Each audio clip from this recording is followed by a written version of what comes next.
Hello, it's another beautiful day, and I come to you with a sip of His word.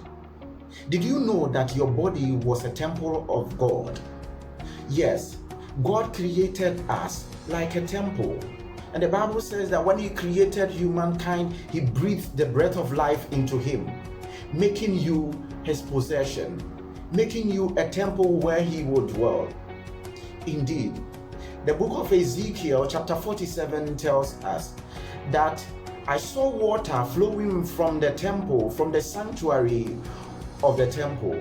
Indeed, God has created a beautiful sanctuary in the human being where grace flows from this temple. And this grace is supposed to affect people that we come into contact with. It says it entered into the eastern gate. And those who came into contact with this water, every tree that was planted beside this water was evergreen. And that is how God created us. As His temple, there is a grace that flows from our heart. There is a grace that should flow from our souls. And those who come into contact with us would have to be evergreen. But then we have frustrated the grace of God within us with sin.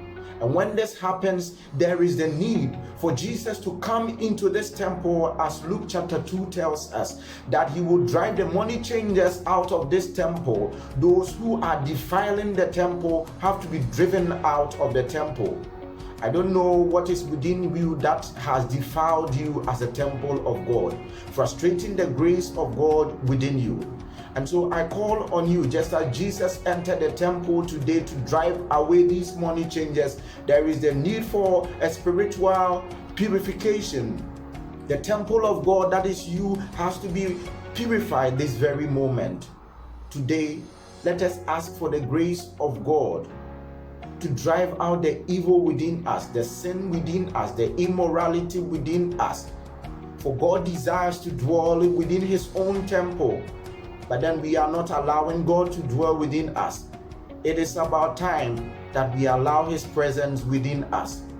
Drive away the sin, and God will have His way within you. And I believe that you'll be a blessing if you allow this beautiful thing to happen to you. May the peace of the Lord be with you.